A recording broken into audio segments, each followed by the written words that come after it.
నమస్కారం. ఏరువాక బులెటిన్కు స్వాగతం. ముందుగా ముఖ్యాంశాలు. సేంద్రియ ఎరువులతోనే అరటి తోటల పెంపకం, స్ఫూర్తి ప్రదాతలుగా నిలిచిన గుంటూరు రైతాంగం. ఆదిలాబాద్లో ఏకధాటిగా కురిసిన భారీ వర్షాలు, సేద్యం కోసం సర్వం సిద్ధం చేసుకుంటున్న రైతులు. అన్ని కూరల్లో వేసుకునే గుబాలింపుల కరివేపాకు సాగు చేసుకున్నామంటే మంచి ఫలితాలు దక్కు. పెసర పంటలో అనుసరించే మేలైన పద్ధతులు, అంతర పంటగాను సాగు చేసుకుంటున్న అన్నదాతలు. తక్కువ ఖర్చుతో ఎక్కువ పంట పండించుకుంటేనే వ్యవసాయం లాభసాటిగా ఉంటుంది. ఒకవైపు పంటలు సాగు చేసుకుంటూ అదే సమయంలో నేల సారాన్ని పెంచుకోగలిగితే అధిక దిగుబడులు అందివస్తాయి. అసలు పెట్టుబడి లేకుండానే ప్రకృతి అందించే వనరులతోనూ వ్యవసాయం చేయొచ్చు. అదెలా సాధ్యమంటారా? అయితే ఈ స్టోరీ చూడండి.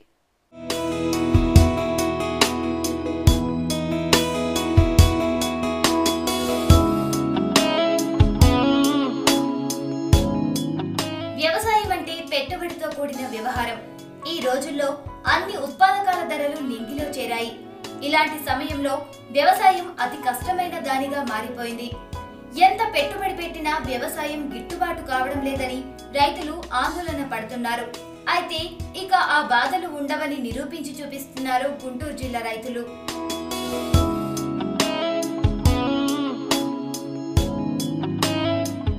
గుంటూరు జిల్లా చిలకలూరిపేట నియోజకవర్గం నాదెళ్ల గ్రామానికి చెందిన రైతులు అతి తక్కువ ఖర్చుతో వ్యవసాయంలో నికర ఆదాయం పొందుతున్నారు.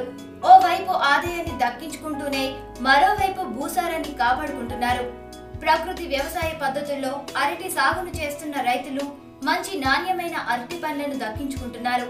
నాణ్యమైన అరటి గేలలు సాగును 6 ఏళ్ల నాడు నల్లమోతు సాంబశివరావు అనే రైతు ప్రారంభించిన ఈ పెట్టుబడి లేని ప్రకృతి వ్యవసాయాన్ని ఇప్పుడు పలువురు రైతులు అవలంబిస్తున్నారు. ఎకరాలకు 900 పిలకలు నాటుతారు. ఒక్కో పిలక 5 రూపాయలకు కొని నాటుకుంటున్నారు. పిలకలు నాటిన ఏడాదిలోపు కాపు ప్రారంభమవుతుంది. రసాయనిక ఎరువులు, పురుగుల మందులు వాడకపోవడం వల్ల మార్కెట్లో ఈ గెలలకు గిరాకీ ఉంది. ఆకర్షణీయమైన రంగు, సైజు ఉండడం వల్ల వ్యాపారులు వీటికి అధిక ధరలు చెల్లించి మరీ కొంటున్నారు. ఎక్కువ రోజులు ఇవి నిల్వ ఉండటం, రుచి బాగుండటంతో వినియోగదారులు ఇష్టపడుతున్నారు. నాదెళ్ల గ్రామం, నాదెళ్ల మండలం. నేను 1 ఎకరం సామాన్య రైతు, 1 ఎకరం అరటి తోట వేసాను. ఈ సంవత్సరం వేసి పాలేకర సిద్ధాంతం అవలంబించాను. దానివల్ల మంచి ఉపయోగంగా ఉంది. కాయ సైజు బాగా వచ్చింది. టేస్ట్ మాత్రం ఏ క్లాస్గా ఉందని జనం అందరూ తీసుకెళ్తారు. మార్కెటింగ్ కూడా మా చేను దగ్గరే చేసుకున్నాను. ఖర్చు ఒక 20-25 వేలు అయిపోయింది. రైతులకు నికరాదాయం అందిస్తున్న ప్రకృతి వ్యవసాయంలో జీవామృతం కీలక పాత్ర పోషిస్తుంది.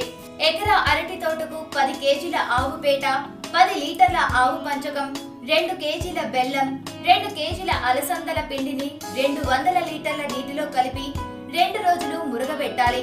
వాడకానికి తయారైన జీవామృతాన్ని వడగట్టి విద్యుత్ సౌకర్యం ఉన్న రైతులు మోటారు ద్వారా డ్రమ్ములో ఫుట్బాల్ వేసి డ్రిప్ పద్ధతిలో మొక్కలకు అందిస్తున్నారు. విద్యుత్ సౌకర్యం లేని రైతులు నేరుగా మొక్కకు 1/2 లీటర్ వంతున 15 రోజులకొకసారి పోస్తున్నారు. ఈ రైతులు రసాయనిక ఎరువులు, పురుగుల మందులు వాడకపోవడం వల్ల ఖర్చు సగానికి తగ్గిపోయింది. సాంబశివరావు, నాదెండ్ల, గుంటూరు జిల్లా రైతులు. పోతే మేము గత 5 సంవత్సరాల నుంచి పాలేకర విధానం పాటిస్తున్నాం. గుంటూరులో మీటింగ్ పెట్టిన కాడి నుంచి మాకు దిగుబడి కానీ ఏదైనా బాగానే ఉంది. ఈ సంవత్సరం ఇంకొంచెం ఎలిగా రావడానికి ఎకరానికి 1 ట్రక్కు ఎరువు జీవామృతం కలిపి ఆ ట్రక్కు ఎరువులో చెట్టుకు ఒక గుప్పెడు సుమారు వేస్తూ 15 రోజులకు ఒకసారి జీవామృతం పోస్తూ, జీవామృతం పోసిన దగ్గర ఈ గుప్పెడు ఎరువు కూడా వేసాం. బాగా ఈళ్ళు బాగా వచ్చింది, బాగుంది చేను. గత సంవత్సరం అధిక వర్షం వల్ల నాదిళ్ల ప్రాంతం రేగడి భూముల్లో పంటలు దెబ్బతినే పరిస్థితి వచ్చింది. అప్పుడు కొందరు రైతులు రసాయనిక ఎరువులు చల్లారు. అయితే సాంబశివరావు, నారాయణ స్వామి, పరమేశ్వరరావు మరికొందరు రైతులు కొత్త పద్ధతిని అవలంబించి మంచి ఫలితాలు సాధించారు. మండలం నాదెళ్ల గ్రామం. నా పేరు నారాయణ స్వామి, నల్లమోతు నారాయణ స్వామి. మేము అరటి తోట పాలేకరీ సిస్టంతో 4 సంవత్సరాల నుంచి పండిస్తున్నాను. అంతకుముందు కెమికల్స్ కెమికల్ వాడుతూ పండిస్తాను. ఇప్పుడు పాలేకరీ సిస్టంతో 4 సంవత్సరాల నుంచి పండిస్తున్నాను. పాలేకరీ సిస్టంతో అచ్చం పాలేకరీ సిస్టంతో వాడుతున్నాను. వేరే ఎరువులు కానీ బలం మందులు కానీ ఏం వాడలేదు. దీనికి ఏంటంటే మార్కెట్లో మంచి రేట్ వస్తుంది, గెల మంచి రేట్ ఉంది. ఏంటి ఎకరానికి కనీసం పెట్టుబడి ఏదన్నా కానీ 20,000 అవుతాయి. లాభం వచ్చేసి ఎకరానికి ₹1,00,000 ఈజీగా ఉంటుంది. ఇంకా పెంచే ఉంటుంది. మనం సొంతగా మార్కెట్ చేసుకోగలిగితే ఎకరానికి 2-3 లక్షలైనా సంపాదించవచ్చు. ఎకరం అరటి తోటకు ఒక పంట కాలానికి ట్రాక్టర్ ట్రక్కు ఎరువు సరిపోతోంది. దీంతో తోట తిప్పుకొని మొక్క బలంగా ఏపుగా పెరగడంతో పాటు మార్కెట్లలో అరటికాయలకు మంచి ధరలు పలుకుతున్నాయని రైతులు అంటున్నారు. రాసాయనిక వ్యవసాయం చేసే పొలాల్లో పెరిగిన గెలలకు 10 హస్తాల పండ్లు ఉంటే ప్రకృతి వ్యవసాయ పద్ధతిలో పండించిన గెలలకు 15 హస్తాల వరకు ఉంటున్నాయని రైతులు చెబుతున్నారు. వేసవిలో తీవ్ర వడగాలులకు రసాయనిక ఎరువులతో సాగు చేసిన అరటి తోటలు వడలిపోతుంటే ప్రకృతి పద్ధతిలో సాగు చేస్తున్న తోటలు కలకలలాడాయని రైతులందరూ గుర్తించారు. ఈ పద్ధతిలో పండించిన కాయలకు అధిక ధర తగ్గుతుండటంతో నాదిళ్ల గ్రామంలో మరో 10 మంది రైతులు ఈసారి ఈ పద్ధతిని పాటిస్తున్నారు. దీంతో అరటి సాగు 30 ఎకరాలకు విస్తరించింది. వివిధ జిల్లాకు చెందిన రైతులు కూడా ఈ అరటి తోటలను చూసి స్ఫూర్తి పొందుతున్నారు. అదే బాటలో తాము నడవాలనుకుంటున్నారు. కొత్త విధానంలో ముందుకు సాగుతున్న నాదిళ్ల రైతులు ఎంతైనా అభినందనీయులు.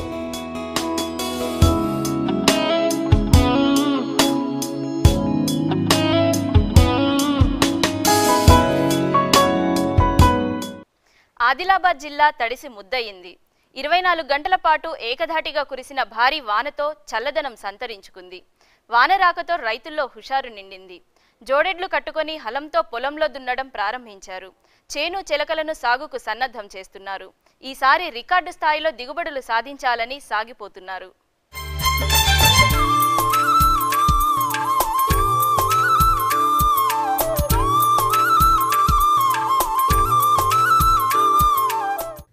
ఎండలు మండే అడవుల జిల్లా ఆదిలాబాద్ భారీ వర్షంతో తడిసి ముద్దయింది. 24 గంటల పాటు ఏకధాటిగా కురిసిన వర్షంతో నేల తల్లి పులకరించిపోయింది. 4 నెలల పాటు జిల్లాను హడలెత్తించిన ఎండలు మటుమాయమైపోయాయి. వరుణుడు కరుణించి కురిపించిన వానతో జిల్లా రైతులు హుషారుగా పొలంలో దిగారు. సాగుకు చేలు చెలకలను సన్నద్ధం చేసుకుంటున్నారు. వానమ్మ రాకతో పరవశించిపోయిన వ్యవసాయదారులు నాగలి కట్టి నడుం వంచి పొలం పనులు మొదలు పెట్టారు. ఊరంతా ఉరకలేసి పంటల సాగు కోసం పోటీపడి మరీ పనులు చేస్తున్నారు. ఎండలు పోయే వానలు వచ్చే అంటూ ఏరువాక పాటందుకున్నారు. పొలాలనన్నీ హలాల దున్ని ఇలా తలంలో హేమం పిండడానికి సర్వశక్తులు దారపోస్తున్నారు. ఋతురాగాలు మబ్బు తునకలను తాకి వానజల్లులు రాగాలు ఆలపిస్తుంటే ఆ రాగాలాపనలో రైతులు నేలమ్మను సింగారిస్తున్నారు.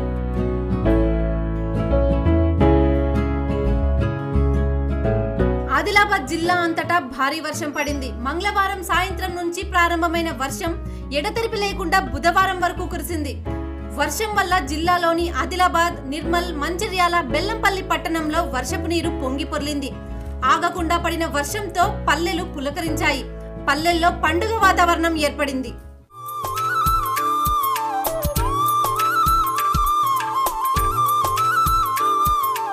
జిల్లాలో తొలకరి పలకరింపుతో ఖరీఫ్ పనులు ఊపందుకున్నాయి. పత్తి, సోయాబీన్ పండించేందుకు రైతులు శ్రీకారం చుట్టారు. ఈ వర్షం రాకతో విత్తనాలు విత్తడానికి సర్వం సిద్ధం చేస్తున్నారు. పల్లెల్లో ఎక్కడ చూసినా ఖరీఫ్ సందడే కనబడుతోంది. పొలాలన్నీ రైతు కూలీలతో కలకలలాడుతున్నాయి. జిల్లాలో సాధారణ సాగు విస్తీర్ణం 6 లక్షల హెక్టార్లు. దీనిలో పత్తి, సోయాబీన్ పంటలు ప్రధాన పంటలుగా సాగు చేస్తున్నారు. ప్రస్తుతం విత్తనాలు వేయడంలో బిజీ అయిపోయిన రైతులు మరిన్ని వర్షాలు పడితే విత్తనాలు మొలకలేస్తాయంటున్నారు. ఇప్పటికైతే సోయాబీన్కు కొంచెం సబ్సిడీ ఇచ్చిండ్రు. పత్తి విత్తనాలకైతే ఏమీ లేదు. ఒకవేళ పత్తి విత్తనాలు లాస్ అయితే గవర్నమెంటే విత్తనాలపై సబ్సిడీ ఇచ్చి రైతుల్ని ఆదుకోవాలని కోరు. పత్తికి కానీ ఈ సంవత్సరం అయితే రేటు లేకుంటే పెట్టుబడి ఎక్కువైతున్నది.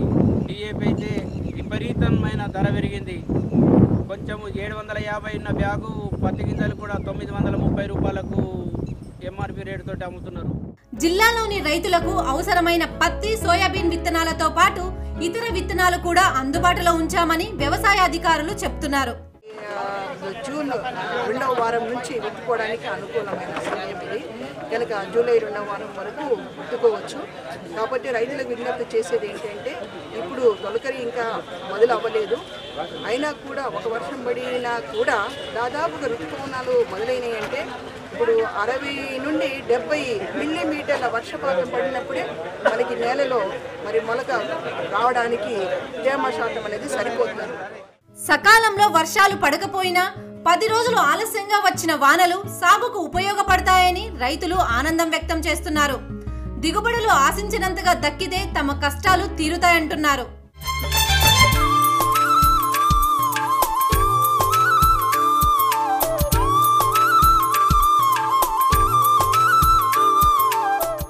ఏరువాకలో ఇప్పుడు ఒక విరామం.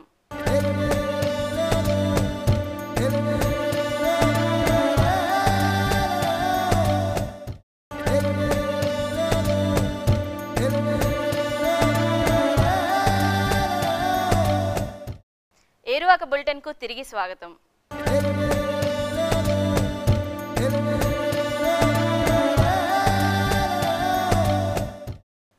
అన్ని కూరల్లో నేనున్నానంటుంది, నేను లేక కూర లేదంటుంది, కూరల్లో నేను ఉండాల్సిందేనంటుంది. ఇంతకు ఎవరు వారు? ఇంకెవరండి, కరివేపాకు. ప్రతి కూరలో దాన్ని వేసుకుంటే గాని వంటకి కమ్మని వాసన రుచి రాదు. అంత ప్రాధాన్యం కలిగిన కరివేపాకు కథేంటో చూద్దాం.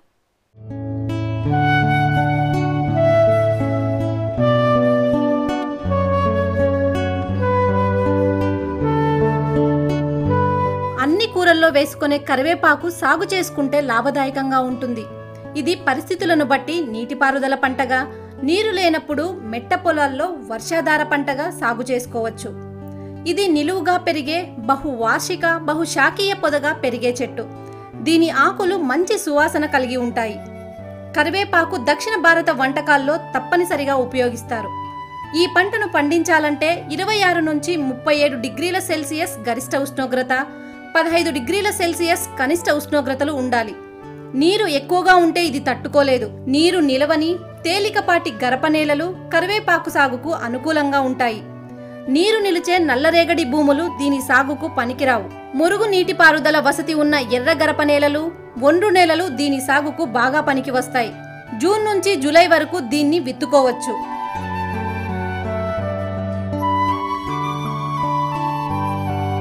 కరివేపాకు సాగుకు పనికి వచ్చే దేశవాళీ రకాలు అందుబాటులో ఉన్నాయి. ముదురాకు పచ్చ రంగులో ఆకులు, కాడలు కలిగి ఉంటాయి. లేత ఆకుపచ్చ గల కాడలున్నవి కూడా అందుబాటులో ఉన్నాయి. సువాసిని అనే రకం కరివేపాకు మొక్క వేరు మొక్కలతోనే వ్యాప్తి చెందుతుంది. ఇది మెట్ట ప్రాంతానికి అనుకూలమైంది. ఇక రెండవ రకం భువనేశ్వర్, నీటిపారుదల ప్రాంతాల్లో ఎక్కువగా సాగు చేస్తారు. శంకంపు రకం తమిళనాడులోని కోయంబత్తూర్ జిల్లాలో కరమాడై ప్రాంతంలో పండిస్తారు. ఆకు కాడ ముదురు ఎరుపు రంగులో ఉంటుంది. ఆకులో నూనె శాతం అధికంగా ఉండి మంచి సువాసన కలిగి ఉంటుంది.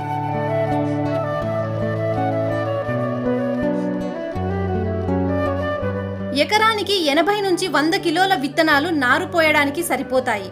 విత్తనాలను సేకరించిన తర్వాత వెంటనే వాటిని విత్తుకోవాలి. ఆలస్యంగా నాటుకుంటే దాని మొలక శాతం తగ్గిపోతుంది. ముందుగా నారుమడులు తయారు చేసి వరుసల్లో 10 సెంటీమీటర్ల ఎడంతో విత్తనాలను విత్తుకోవాలి. వాటిపై గడ్డి కప్పి రోజుకు 2 సార్లు నీటిని చల్లాలి. 15 నుంచి 25 రోజుల వ్యవధిలో విత్తనాలు మొలకెత్తుతాయి. 3 నెలల వయసు ఉన్న మొక్కలను పొలంలో నాటుకోవాలి.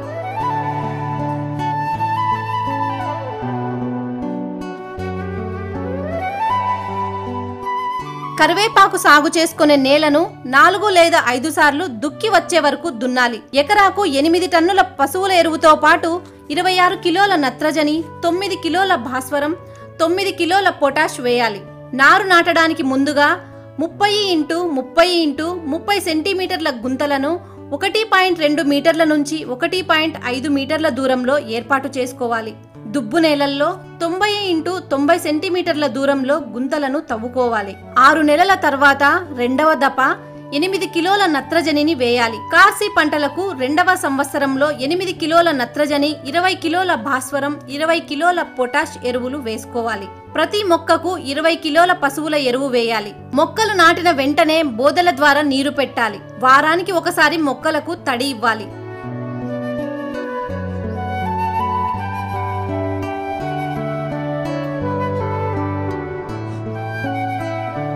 కరివేపాకు సాగు చేసే పొలంలో పప్పు ధాన్యాలను, ఆకుకూరలను అంతర పంటలుగా పండించుకోవచ్చు.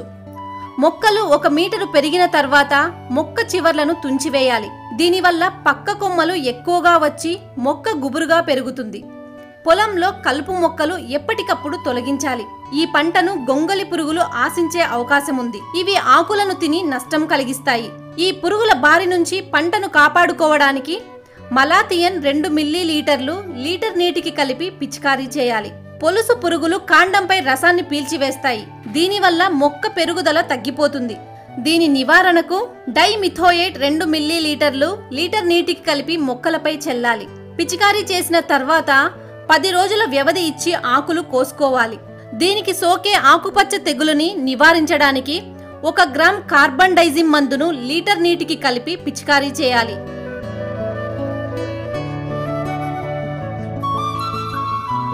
మొదటి సంవత్సరంలో నాటిన 10 నుంచి 12 నెలల్లో కరివేపాకు కోతకు వస్తుంది. ఎకరాకు 100 నుంచి 160 కిలోల దిగుబడినిస్తుంది. రెండవ సంవత్సరంలో ప్రతి 4 నెలలకోసారి 200 కిలోల వరకు దిగుబడినిస్తుంది. ఎకరాకు 2100 కిలోల దిగుబడి ఉంటుంది. 4వ సంవత్సరంలో ప్రతి 3 నెలలకు ఒక కోతలో 2000 కిలోల వంతున సంవత్సరానికి ఎకరానికి 8000 కిలోల దిగుబడి వస్తుంది. కరివేపాకు ఆకును ఎండబెట్టి పొడి చేసి నిల్వ చేసుకోవచ్చు. ఎండబెట్టిన ఆకును కూడా కొన్ని రోజుల వరకు రోజువారీ కూరలు పచ్చళ్ళలో వాడుకోవచ్చు. దీనితో పచ్చడి చేసుకుంటే చాలా రుచిగా ఉంటుంది. ఇది జీర్ణక్రియను పెంచుతుంది.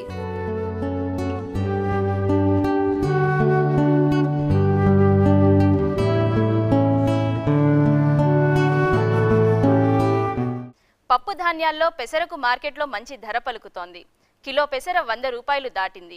ఈ పప్పుని ఇష్టపడని వారుండరు. అందుకే ఈ పప్పు పంటను సాగు చేసుకుంటే తగిన లాభాలు వస్తాయి. పెసర పెరిగే తీరేమిటో చూద్దాం.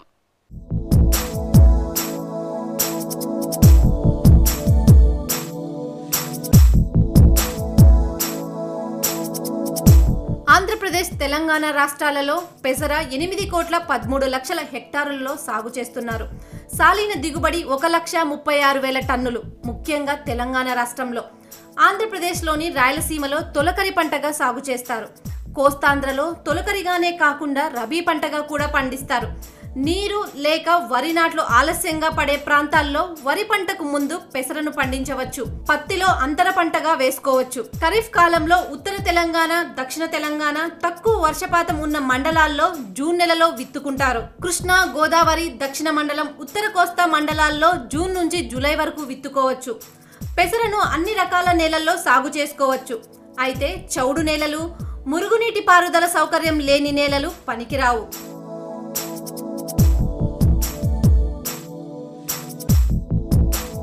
ఒకసారి నాగలితో, 2 సార్లు గొర్రుతో నేలను మెత్తగా దున్నుకోవాలి. గుంటకను తోలి నేలను తయారు చేయాలి. వరి కోసిన పొలాల్లో దుక్కి దున్నాల్సిన అవసరం ఉండదు. ఎకరాకు 6 నుంచి 8 కిలోల విత్తనాలు సరిపోతాయి. మాగాణిలో వరి కోతల తర్వాత విత్తుకోవచ్చు. వేసవిలో దీన్ని వరి మాగాణుల్లో సాగు చేసుకున్నట్లయితే 12 నుంచి 14 కిలోల విత్తనం అవసరం ఉంటుంది.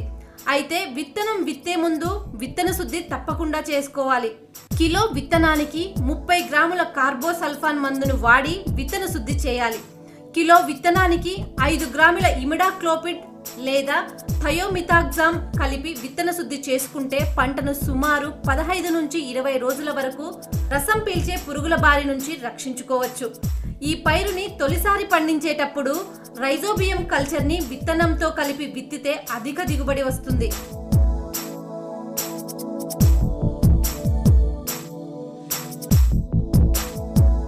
పెసరలో అనేక రకాల వంగడాలు మనకు అందుబాటులో ఉన్నాయి. ఎల్జీజీ 407 రకం వంగడం పంట 65 నుంచి 75 రోజుల్లో చేతికి వస్తుంది. 5 నుంచి 6 క్వింటాల వరకు దిగుబడి వస్తుంది. ఈ రకం మొక్కలు నిటారుగా పెరిగి కాయలు మొక్క పైభాగాన కాస్తాయి. గింజలు మెరుస్తూ మధ్యస్థంగా లావుగా ఉంటాయి. పెసరలో మరో రకం ఎల్జీజీ 460. దీని పంటకాలం 60 నుంచి 65 రోజులు. దీని దిగుబడి ఎకరాకు 5 నుంచి 6 క్వింటాల వరకు వస్తుంది. ఈ రకం కాయలు గుత్తులు గుత్తులుగా కాస్తాయి. కాయలు మొక్క పైభాగంలో కాయడం వల్ల కోసుకోవడానికి సులువుగా ఉంటుంది. ఇక అందుబాటులో ఉన్న మరో వెరైటీ ఎల్జీజీ 450. ఇది 60 నుంచి 70 రోజుల్లో దిగుబడి అందిస్తుంది. ఈ రకం పెసర 5 నుంచి 6 క్వింటాల దిగుబడి వస్తుంది. ఈ రకం మొక్కలు మధ్యస్థ ఎత్తులో ఉండి గుబురుగా కనిపిస్తాయి. మొక్క పంటకొచ్చే సమయంలో వర్షాలు కురిసినా కాయలోని గింజలు పాడవకుండా ఉంటాయి. LGG 410 రకం పెసర 65 నుంచి 70 రోజుల్లో పండుతుంది. 5 నుంచి 6 క్వింటాల దిగుబడి ఉంటుంది. ఈ రకం మొక్కలు నిటారుగా గుబురుగా పెరుగుతాయి. దీని గింజలు మెరుస్తూ ఉంటాయి. పంటంతా ఒకేసారి కోతకు వస్తుంది. కాపు పైభాగంలో వస్తుంది. వరి మాగాణులకు ఈ రకం చాలా అనుకూలంగా ఉంటుంది.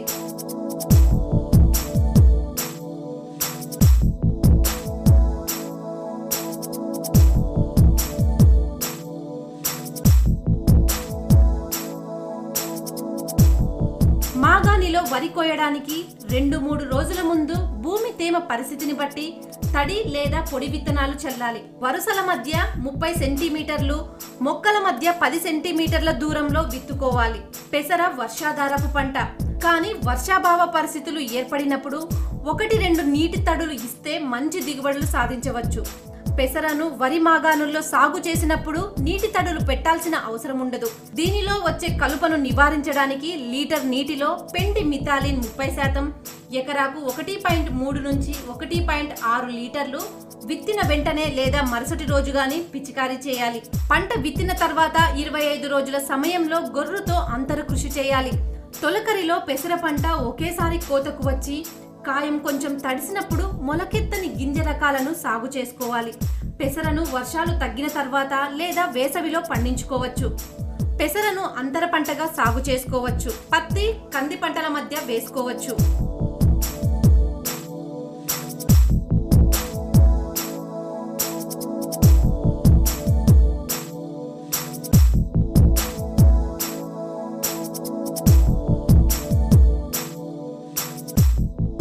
పెసరలో చిత్త పురుగులు ఆశించే అవకాశాలున్నాయి. ఈ పురుగులు పైరుపై 2 ఆకుల దశలో ఆశించి వాటికి రంధ్రాలు చేస్తాయి. వీటి బెడద ఎక్కువగా ఉన్నప్పుడు నివారించకపోతే 80% మొక్కలు ఈ దశలోనే చనిపోతాయి. దీన్ని నివారించడానికి 2.5 మిల్లీలీటర్ల క్లోరిఫైరిఫాస్ లీటర్ నీటిలో కలిపి పైరుపై పిచికారీ చేయాలి. తామర పురుగులు కూడా పెసరను ఆశిస్తాయి. ఈ పురుగులు తొలి దశలో లేత ఆకులపై వృద్ధి చెంది ఆకుల అడుగు నుంచి రసాన్ని పీల్చుతాయి. వీటి వల్ల ఆకు ముడత అనే వైరస్ సోకి వ్యాధి కూడా వ్యాపిస్తుంది. పంటకు 15 నుంచి 20% నష్టం కలిగిస్తుంది. దీన్ని అరికట్టడానికి మోనోక్రోటోఫాస్ 1.5 మిల్లీలీటర్లు లీటర్ నీటికి కలిపి పిచికారీ చేయాలి. తెల్లదోమ పంటను ఆశించినప్పుడు ఆకుల్లోని రసాన్ని పీల్చుతాయి. అంతేకాకుండా ఎల్లో మొజాయిక్ అనే వ్యాధిని కూడా కలిగిస్తాయి. ఈ దోమల నివారణకు 1.6 మిల్లీలీటర్ల మోనోక్రోటోఫాస్ లీటర్ నీటికి కలిపి పిచికారీ చేయాలి. ఇలా చేసుకున్నట్లయితే పెసరలో మనం ఆశించిన దిగుబడులు పొందవచ్చు.